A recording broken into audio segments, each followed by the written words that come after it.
अब जो हम टॉपिक पढ़ने लगे हैं वो relative abundance of isotopes. Relative abundance of isotopes, her isotopes की अपनी अपनी प्रॉपर्टीज है और अपने अपनी अबंडेंस के हिसाब से वो नेचर में पाया जाता है कि वो कितनी मकदार में पाया जाता है। अब हमारे पास रिलेटिव अबंडेंस को मेजर करने के लिए हमारे पास कोई ऐसा इंस्ट्रूमेंट होना चाहिए या कोई मेथड होना चाहिए। हम इसको कैसे फाइंड कर सकते हैं? हम इसको फाइंड कर सकते हैं मास स्पेक्ट्रोमेट्री से।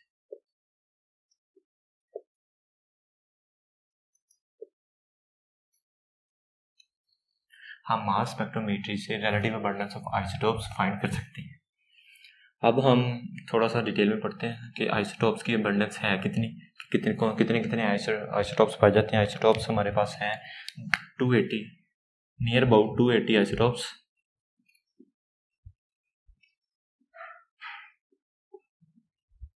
Present in nature,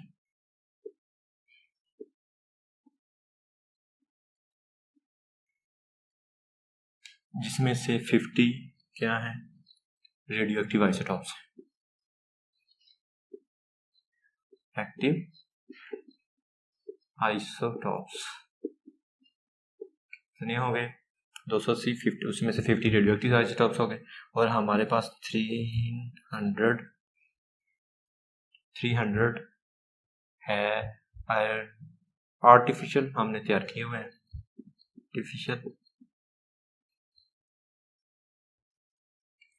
artificial disintegration से।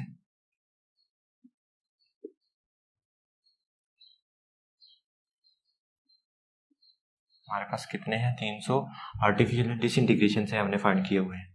अब हमारे पास जो सबसे पहले ये आएंगे कि हम अब इनके एक आइसोटॉप्स होंगे वो हैं आर्सेनिक, फ्लोरीन, आयोडीन और गोल्ड। ये कौन से हैं जिनके मोनोटॉमिक होंगे? Mono isotopic. दो आइसोटॉप्स किनके होंगे?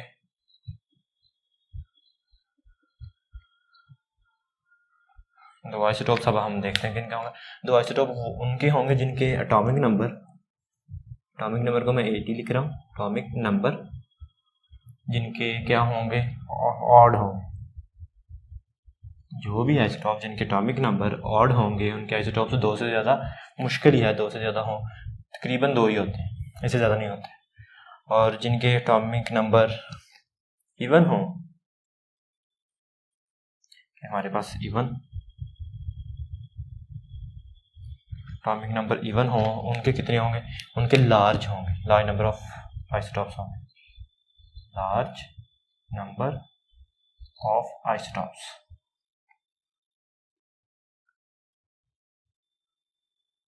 लार्ज नंबर ऑफ आइसोटॉप्स होंगे। और जिनके होंगे atomic number multiple of 4, atomic number multiple of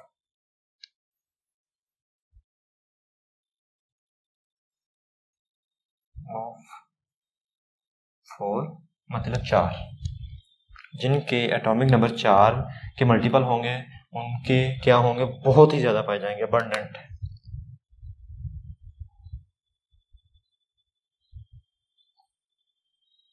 isotopes क्या कितने पाए जाएंगे? अबंडेंट।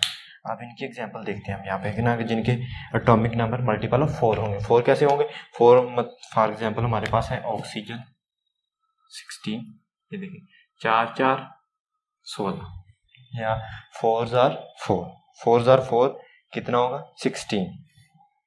और मैग्नीशियम के 24। अब ये आप देख लें ये कितना होगा? 4 6 कितना हो जाएगा? 24। इस तरह काफ़ी सारे पाए जाएंगे। कैल्शियम के होंगे 40, ठीक हो गया। फिर होंगे आयरन के 56, इस तरह, ठीक हो। अब हम डिटर्मिनेशन करेंगे of relative atomic mass of isotopes की रिलेटिव एटॉमिक मास को हम डिटर्मिनेशन करेंगे। कैसे हम फाइंड कर सकते हैं? ये हमारे पास मेथड है इसको फाइंड करने का, वो क्या है? हम इस पे लगाएंगे मास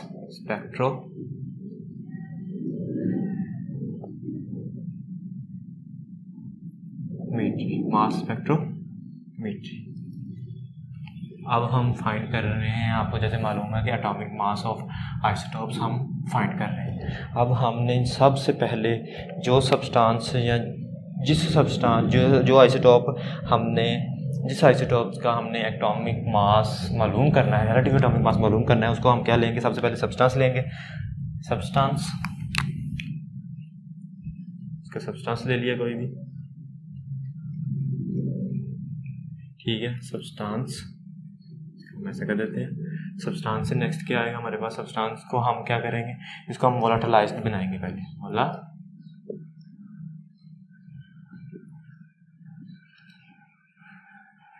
ऐसा कर देते हैं, वोलेटिलाइज्ड करेंगे। वोलेटिलाइज्ड के बाद हम क्या करेंगे, इससे हम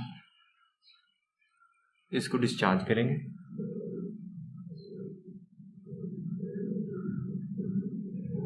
वोलेटिलाइज्ड करने के बाद हम क्या करेंगे, इसको आयोनाइज्ड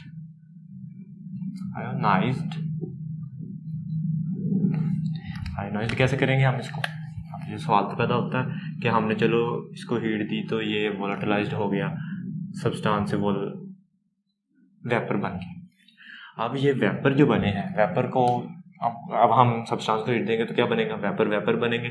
तो हम वेपर को क्या कराएंगे, आयोनाइज्ड कैसे कराएंगे, इलेक्ट्रॉन से high energy beam of electron पर नेगेटिव चार्ज, जिसको मैंने समाज से लिखा है कि जगह की वजह से। अब ये आ जाएगा हमारे पास, ये आ गया। इससे हम क्या निकालेंगे, फिर आयोनाइज्ड हो जाएगा। आयोनाइज्ड ये सब्सटेंस वोलेटिलाइज्ड हो गया। वोलेटिलाइज्ड सब्सटेंस को हमने क्या किया, high energy beam of electron से गुजारा या उस पर बम्बार्डमेंट की, तो वो क्या हो गया, आयोनाइज्ड हो गया। आयोनाइज्ड होने के बाद वो कहाँ जाएगा, फिर वो कन्वर्ट हो जाएगा जी, यहाँ पे लिखते हैं। फिर उसकी हम क्या निकालेंगे, mass to charge value, mass to charge ratio निकाल के हम फिर बनाएंगे इसका एक ग्राफ कैसे बनाएंगे हम ग्राफ, इसको सारे डेटा को अब हमने पीक्स में कन्वर्ट करना है। पीक्स क्या, ग्राफ में कन्वर्ट करना है। ग्राफ में कैसे कन्वर्ट करेंगे, ग्राफ हमारे पास कैसे होगा, ग्राफ ऐसे होगा, ये है ग्राफ, ये हमारे पास वाई एक्सिस और ये हमारे पास एक्स एक्सिस, ठीक है। अब यहाँ पे हम रखेंगे mass to charge value X axis पे, और यहाँ पे रखेंगे रिलेटिव नंबर ऑफ आयंस, ठीक है। यहाँ पे जो भी पीक्स आएंगी वो हमारे पास यहाँ होंगे, रिलेटिव अबंडेंस होंगी। पीक्स लाइंस की फॉर्म में भी हो सकती हैं या ग्राफ पे डिपेंड करता है कैसा होगा, ठीक है। अब हम जो नेक्स्ट है हमारे पास वो क्या है कि अब हम इसको नेक्स्ट लेके चलते हैं। अब जो आस्टन एक साइंटिस्ट था, कौन, आस्टन एक साइंटिस्ट था, उसने क्या बनाया, एक मास स्पेक्ट्रोग्राफ।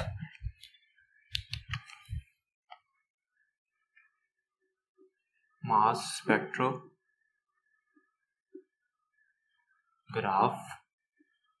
जिसकी मदद आइसोटोप्स को उनके मासेस पे आइडेंटिफाई किया, ठीक हो गया। इस पे हम ये इसने क्या किया कि आइसोटोप्स को उनके मासेस पे आइडेंटिफाई किया, masses identify of isotopes.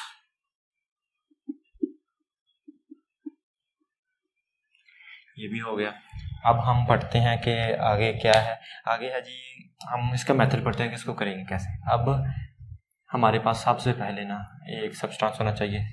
Mass spectrometry का सबसे पहले क्या असूल है कि हमारे पास क्या होना चाहिए, एक सब्सटेंस जो होना चाहिए इन सॉलिड स्टेट। इसकी कंडीशन क्या लगा दी, वो तो हमने जनरल कंसेप्ट पढ़ा था ना कि कैसे करेंगे। अब हम इसको थोड़ा सा डिटेल से पढ़ते हैं। इसकी क्या है, उन्होंने शर्त लगाई है कि सॉलिड होना चाहिए, तो नज़र तो आ रहा होगा, ठीक है। सॉलिड स्टेट में होना चाहिए, सॉलिड स्टेट में। सॉलिड स्टेट के बाद अब सब्सटेंस को अब क्या करेंगे, हम वेपर स्टेट में लेके जाएंगे। वेपर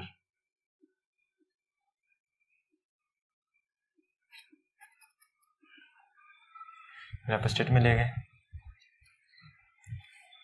वेपर स्टेट के बाद ये कहाँ पे आएगा, अब हमने ना जो वेपर बनाए हैं, वेपर को हमने लो से लो प्रेशर पे रखना है, जितना भी लो प्रेशर हो सके। प्रेशर क्या होगा यहाँ पे उन्होंने शर्त लगा दी, फिर यहाँ पे क्या शर्त लगाई थी कि सॉलिड होना चाहिए, अब यहाँ पे क्या शर्त लगाई है उन्होंने, प्रेशर, लो प्रेशर। वो कितना होगा प्रेशर, अब प्रेशर होगा 10 माइनस 6 टू 10 - 7 टॉर, ठीक है, इतना प्रेशर लो होना चाहिए। अब ये वेपर स्टेट में आ गया, वेपर स्टेट के बाद अब हम क्या करेंगे, अब हम इसको गुजारेंगे एक आयोनाइजेशन चैम्बर में से। आयोनाइजेशन चैम्बर क्या करेगा, इसको आयोनाइज कर देगा। आयोनाइज्ड चैम्बर में से गुजारा तो ये क्या हो गया, आयोनाइज्ड हो गया।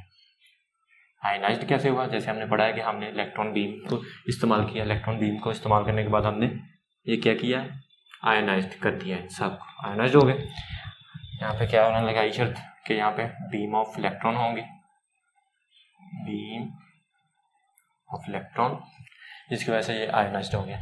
अब आयोनाइज्ड होने के बाद these positively charged ions of isotopes have their charge to mass value। अब इनकी जो ये हमने आयोनाइज कर लिया, अब ये मास टू चार्ज वैल्यू क्या होगी इनकी,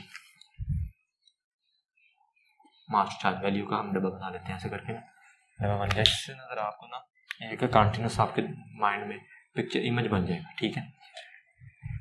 हर every isotope have its own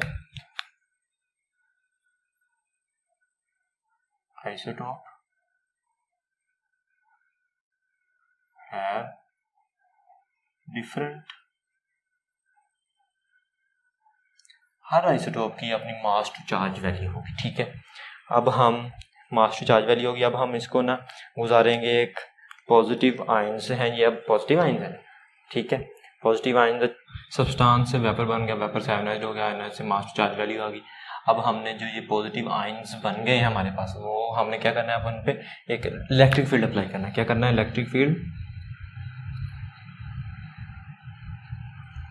apply किया, वो कितने का होगा, 500 से 600 वोल्ट्स के दरमियान, ठीक है।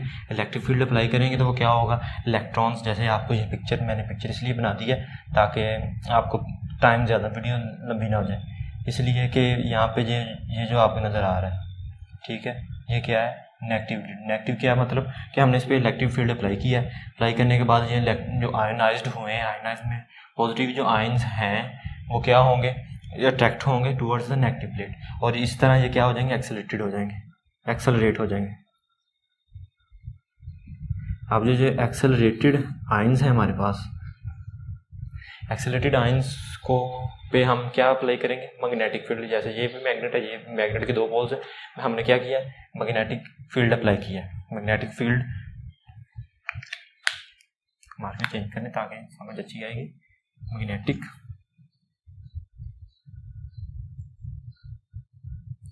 फील्ड हमने अप्लाई किया, मैग्नेटिक फील्ड की स्ट्रेंथ क्या होगी, H। जब हम मैग्नेटिक फील्ड अप्लाई करेंगे तो वो इन जो हम यहाँ से एक्सेलरेट हुए हैं आयन्स, उनको क्या करेगा, सर्कुलर पाथ में मूव करना पर मजबूर करेगा, जिसका रेडियस क्या होगा, R होगा, ठीक है। इसका रेडियस क्या होगा, R, बल्कि यहाँ पे नहीं लिखते, यहाँ पे ये हो जाएगा, इसका रेडियस ये हो जाएगा R, इसका रेडियस क्या होगा, R। अब हर आयन की अपनी मास टू चार्ज वैल्यू होगी, जैसे ये है चार्ज टू मास वैल्यू हर आइसोटोप्स की या आयन की अपनी है, तो वो हर एक आयन अपने ही चार्ज टू मास वैल्यू के मुताबिक ही सर्कल में राउंड करेगा। अब हम अगर इसकी इक्वेशन देखें तो इक्वेशन में क्या है, इक्वेशन है जी इसकी m mass over charge is equal to h square r square over h square r square e, ठीक है। अब हमने ये हमारे पास आ गई इक्वेशन, यहाँ पे 2 ही आएगा, ये हमारे पास क्या आ गई इक्वेशन, जिससे हम क्या फाइंड कर सकते हैं, mass to charge value. Mass to charge value कैसे फाइंड करेंगे, यहाँ पे h क्या है, अब हम आइडेंटिफाई करते हैं h, जैसे ये मैंने बताया h क्या है, मैग्नेटिक फील्ड है, r क्या है, रेडियस है सर्कल का, ठीक है, जिसमें वो ion mass to charge ratio की वैल्यू के मुताबिक सर्कल अराउंड मूव कर रहे हैं, और E क्या है, इलेक्ट्रिक फील्ड है हमारे पास, ठीक हो गया। इसके बाद जो चार्ज यहाँ पे आ चुका है, अब हमारे पास जो आयन्स हैं वो अब कहाँ पे जाएंगे, डिटेक्टर पे। डिटेक्टर को हम इलेक्ट्रोमीटर भी कहते हैं। इलेक्ट्रोमीटर क्या है, इलेक्ट्रोमीटर लिख देते हैं, इलेक्ट्रोमीटर। इलेक्ट्रोमीटर क्या करेगा, इलेक्ट्रोमीटर ये करेगा कि जो आयंस यहाँ पे होते हैं उनमें थोड़ा बहुत क्या होगा, इलेक्ट्रिक करंट होगा। करंट क्या होगा, करंट की मदद से अब हम क्या कर सकते हैं, अब हमने यहाँ पे जो डिटेक्टर पे आया है यहाँ पे स्क्रीन पे, ठीक है, वो क्या करेगा, करंट आया, करंट को हम किसी ऐसी डिवाइस में लेके जाएंगे जो, इसी तरह हम जो करंट की मदद से हम क्या कर सकते हैं, उनकी रिलेटिव अबंडेंस को फाइंड कर सकते हैं कि किस आयन की सबसे ज़्यादा करंट आया उसके हम अबंडेंस को फाइंड कर सकते हैं। यही एक्सपेरिमेंट हमने किसके साथ किया, कार्बन 12 के साथ, और हमने ग्राफ डेवलप किया, और ग्राफ डेवलप करने के बाद हमने इसी एक्सपेरिमेंट को कैरी आउट किया नियॉन गैस के साथ। अब हम नियॉन गैस के साथ इस पिक्चर को हम समझते हैं एक बार। नियॉन गैस हमने यहाँ से दाखिल की, यहाँ पे वैक्यूम है, वैक्यूम की मदद से हमने क्या किया, वैक्यूम की मदद से हमने यहाँ पे प्रेशर को कम से कम किया। जैसे हमने यहाँ पे लिखा है प्रेशर क्या करना है, हमने 10-6 से 10-7 टॉक तक लेके जाना है, प्रेशर कम से कम रखना है, ठीक है। और यहाँ पे ये फिलामेंट है, फिलामेंट से इलेक्ट्रॉन आ रहे हैं, यहाँ से गैस जा रही है, ये गैस जा रही है इस तरफ, ठीक है, गैस जा रही है। जब गैस यहाँ पे आई, गैस क्या होगी, आयनाइज्ड। वेपर स्टेट में थी पहले सब्सटेंस को हमने, नियॉन जो भी था हमने वेपर स्टेट में गैस ली, ठीक है, आयनाइज्ड होगी यहाँ पे। आयनाइज्ड होने के बाद हमने इस पे क्या फाइंड किया, इस पे हमने लगा दिया इलेक्ट्रिक फील्ड, ठीक है, चार्ज टू मास रेशियो की वजह से ये आ गया, ठीक है। अब हमने क्या किया, इलेक्ट्रिक फील्ड लगा दिया। इलेक्ट्रिक फील्ड लगाने के बाद ये क्या होगी, एक्सेलरेट होगी। एक्सेलरेट होने के बाद ये कहाँ पे पहुँच गई, मैग्नेटिक पे, मैग्नेटिक फील्ड पे। ये यहाँ दो मैग्नेट के पोल्स हैं, ये अब नॉर्थ जो भी कह लें, नॉर्थ पोल या साउथ पोल जो भी है, ये अब पोल्स पे टकराने के बाद ये अपनी चार्ज टू मास वैल्यू के मुताबिक डिटेक्टर पे जाके गिरेंगी। गिरने के बाद वहाँ पे क्या होगा, इलेक्ट्रोमीटर क्या करेगा। अब जो मैंने पहले बताया कि यहाँ पे ना जो आयंस यहाँ आकर तक बने हैं, जो यहाँ पे इलेक्ट्रिक फील्ड और मैग्नेटिक फील्ड डिटेक्टर तक पहुँचे आए, उनमें ना थोड़ा बहुत करंट डेवलप हो चुका होता है उतनी देर तक के लिए, और करंट डेवलप होने की वजह से वो क्या करेगा, एक करंट डेवलप के एक के करंट ज़्यादा होगा और ज़ाहिर है कि दूसरे का कम होगा, क्योंकि हर आयन का एक तो नहीं ना, मास टू चार्ज वैल्यू, और जैसे charge to mass to charge value होगी वैसे ही उसका करंट डेवलप होगा। अब हम नियॉन गैस के लिए अब हम क्या करेंगे, ग्राफ ड्रा करते हैं। ग्राफ इस तरह ड्रा करेंगे कि यहाँ पे आ जाएगा मास नंबर,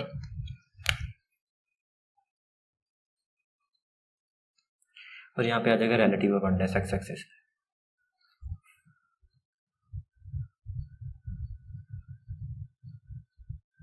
ठीक है। रिलेटिव अबंडेंस आ गई, यहाँ पे हम जो भी लिख रहे हैं 10, 20, 30, 40, 50, 60, 70, 80, 90, 100%, ठीक है। यहाँ पे ये क्या है, परसेंट में, ये क्या है, मास नंबर 20, 21, 22, ठीक है। जैसे हमने वहाँ पे लिखा 20, 21, 22, ये क्या आएगा कि सबसे ज़्यादा वैल्यू किसकी होगी, इसकी 20 की, तकरीबन 90 के अबव ही होगी, ठीक है। ये एग्जैक्ट देख लीजिएगा, यहाँ पे होगी, इस तरह ग्राफ बनेगा। ये यहाँ पे मास नंबर आएगा, यहाँ पे रिलेटिव अबंडेंस आएगी। तो हमने आज क्या पढ़ा है, मास स्पेक्ट्रोमेट्री। मास स्पेक्ट्रोमेट्री में हम सबसे पहले प्रिंसिपल क्या पढ़ा हमने, सब्सटेंस को वोलेटिलाइज करेंगे, वोलेटिलाइज के बाद आयनाइज करेंगे, आयनाइज के बाद मास टू चार्ज वैल्यू आ जाएगी। मास टू चार्ज वैल्यू आएगी तो हम उसको ग्राफ में कैसे लिखेंगे, हमने उसको पीक्स में लिखना है, पीक्स में हम वाई एक्सिस पे लिखेंगे रिलेटिव नंबर ऑफ आयंस। अब हम इसको ग्राफ में कैसे लिखेंगे, ग्राफ में आएगा Y axis relative number of ions आ जाएगा, और एक्स एक्सिस पे आएगा मास टू चार्ज वैल्यू, अगर हम इसको पीक्स में लिखना चाहें तो। अब एक साइंटिस्ट था आस्टन्स ने क्या किया जी, उसने मास स्पेक्ट्रोग्राफ बनाया, ग्राफ स्पेक्ट्रोग्राफ के इस आइसोटोप्स का सारा ग्राफ वगैरह बनाया उसने आइसोटोप्स को उनके मासेस पे आइडेंटिफाई किया। अब मासेस पे हम डेम्स्टर, यहाँ पे एक मेथड आना था, मैंने वो भूल गया हूँ, डेम्स्टर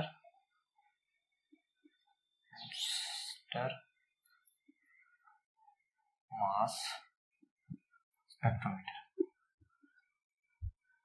क्या हो गया मुझे, स्पेक्ट्रोमीटर, सॉरी क्योंकि ये मैं पहले भूल गया था। ये हमने इस डेम्स्टर मास स्पेक्ट्रोमीटर से मेरे ख्याल से स्पेलिंग गलत है, ठीक कर लीजिएगा जो वो वीडियो लंबी हो जाएगी। डेम्स्टर मास स्पेक्ट्रोमीटर के लिया हमने सब्सटेंस पे के लिए किस स्टेट में लेना है, सॉलिड स्टेट का, ये इसका है, कि इसने कहा था डेम्स्टर मास स्पेक्ट्रोमीटर के लिए हम क्या ज़रूरत है, सॉलिड सब्सटेंस की। सब्सटेंस लिए हमने उसको वेपर बनाया, वेपर के लिए हमने लो प्रेशर रखा, लो प्रेशर के लिए आयनाइज्ड हो गया, आयनाइज्ड के बाद मास टू चार्ज वैल्यू आ गई different, every isotope have different mass to charge value. इसके बाद हमने इसको क्या अप्लाई किया, आयन बन गए। आयन बनने जो ये आयनाइज्ड हो गए थे, आयन्स को हमने क्या फील्ड, इलेक्ट्रिक फील्ड दिया। जो पॉजिटिव चार्ज थे वो क्या होंगे, नेगेटिव प्लेट की तरफ मूव होंगे ज़्यादा से ज़्यादा, वो क्या हो जाएंगे, एक्सेलरेटेड हो जाएंगे आयन्स। एक्सेलरेटेड आयन को हम कहाँ से गुजारेंगे, मैग्नेटिक फील्ड से। मैग्नेटिक फील्ड से गुजर गए तो वो क्या करेंगे, एक मैग्नेटिक फील्ड से गुजरने के बाद अपनी charge mass to charge value के मुताबिक वो क्या करना शुरू कर देंगे, सर्कल में मूव करना शुरू कर देंगे। और इसकी इक्वेशन क्या आएगी, mass to charge is equal to h square r square 2e। और ये हमने नियॉन गैस के लिए रखा है, ये फिगर बनाई है जैसे आपकी बुक पे बनी होगी। नियॉन गैस के लिए हमने क्या बनाई कि किस तरह बनाई, ये हमारे पास नियॉन गैस आई, नियॉन गैस यहाँ से गुजरी, यहाँ से गुजरने के बाद वो क्या होगी, आयनाइज क्यों हुई, क्योंकि यहाँ पे हमने फिलामेंट लगाया हुआ है। फिलामेंट क्या है, यहाँ पे नेगेटिव है, यहाँ पे पॉजिटिव है, और हमने वैक्यूम से इसका प्रेशर बिल्कुल लो रखा हुआ है जैसे यहाँ पे बताया। और इसके बाद हमने इलेक्ट्रिक फील्ड अप्लाई किया, इलेक्ट्रिक फील्ड बनाने के बाद मैग्नेटिक फील्ड के बाद ये डिटेक्टर पे आई, जिसको हम इलेक्ट्रोमीटर भी यहाँ पे कई होते हैं। इलेक्ट्रोमीटर के बाद हमने कहा हमने यही एक्सपेरिमेंट हमने कार्बन के लिए भी किया हुआ है, कार्बन 12 आइसोटोप्स के लिए। अब जो हमने ये निकाला, जो वैल्यू यहाँ पे आई है हमारे पास, इलेक्ट्रिक मीटर जो आयन्स यहाँ पे टकराए हैं उन पे आगे ना थोड़ी सी, आपको पहले बताया कि वो क्या हो जाता है, उस पर इलेक्ट्रिक थोड़ी सी करंट पैदा हो जाता है। करंट पैदा होने की वजह से वो इलेक्ट्रोमीटर क्या करता है, उसको ग्राफ में बदल देता है उस करंट को। और नियॉन के लिए हमने क्या ग्राफ बनाया, ये हमने ग्राफ बनाया, relative abundance X axis Y axis पे आ जाएगी, मास नंबर एक्स एक्सिस पे आ जाएगी।